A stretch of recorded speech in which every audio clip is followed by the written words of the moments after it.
ಆತ್ಮೀಯ ವಿದ್ಯಾರ್ಥಿಗಳೇ, ಸಮಾಂತರ ಶ್ರೇಣಿಯಲ್ಲಿ ಮತ್ತೊಂದು ಪ್ರಶ್ನೆ ಅದ.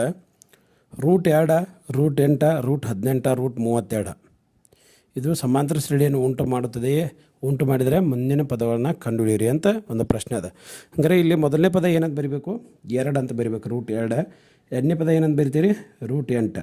ಮೂರನೇ ಪದ √18. ನಾಲ್ಕನೇ ಪದ √32. 8ನ ಹೆಂಗೆ ಬರಿಬೋದು? 4 8 ರೂಟ್ನಾಗ ಬರಿಬೇಕು. √4 ಬೇರೆ ಬರ್ಕೋರಿ, √2 ಬೇರೆ ಬರ್ಕೋರಿ. √4 ಬೆಲೆ ಎಷ್ಟು ಐತಿ ನೋಡ್ರಿ?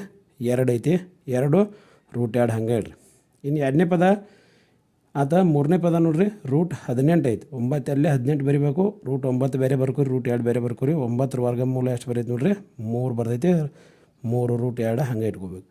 ಇನ್ನು ನಾಲ್ಕನೇ ಪದ ಎಷ್ಟೈತಿ? 32. √32 ಐತಿ. 16 32 ಬರ್ಕೋಬೇಕು. √16 ಇಂಟು √2 ಅಂತ ಬರಿಬೇಕು. √16 ಬೆಲೆ ಎಷ್ಟು ಬರ್ತೈತೆ? 4 ಬರ್ತೈತೆ. 4 √2 ಅಂತ ಬರಿಬೋದು.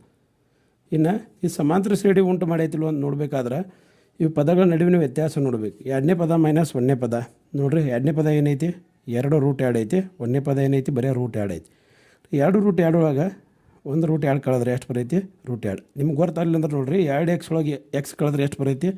ಬರೀ ಎಕ್ಸ್ ಹೆಂಗೆ ಬರ್ತೈತೆ ಹಂಗೆ 2 √2 ಒಳಗೆ ಮೈನಸ್ √2 ಮಾಡಿಬಿಟ್ರಂದ್ರೆ 2ರಾಗ 1 √2 ಕಳೆದ್ರೆ ಎಷ್ಟು ಬಂತು? ಬರೀ √2 ಬರ್ತೈತಿ.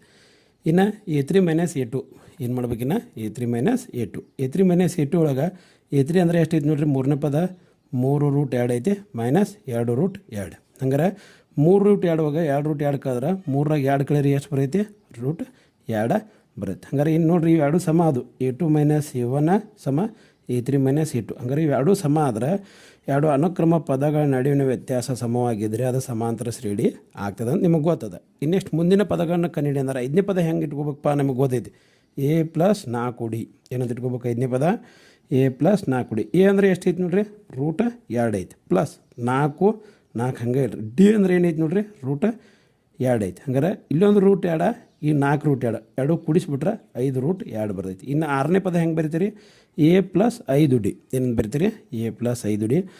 a ಎಷ್ಟೈತಿ ಹಂಗಾರೆ? √2. 5ಕ್ಕೆ 5 ಹಂಗೆ ಇಡ್ರಿ. ಡಿ √2 ಐತಿ. 5 ಮತ್ತು ಇದು 1 √2 ಕೂಡಿಸ್ರೆ ಎಷ್ಟು ಬರೈತಿ? 6 √2. ಇನ್ನು 7ನೇ ಪದ ಹೆಂಗೆ ಬರಿತೀರಿ? a + 6d. a ಅಂದರೆ ಎಷ್ಟೈತಿ? √2 ಐತಿ ಪ್ಲಸ್ 6 √2. ಹಂಗಾರೆ ಈ 6 ಇದೊಂದು ಕೂಡಿಸ್ರೆ ಎಷ್ಟತ್ತು? 7 √2. ಹಂಗಾರೆ ಮುಂದಿನ ಪದಗಳು ಏನಂತ ಬರಿಬೋದು ನಾವು? 5 √2, 6 √2, 7 √2 ಅಂತ ಬರಿಬೋದು. ಧನ್ಯವಾದಗಳು.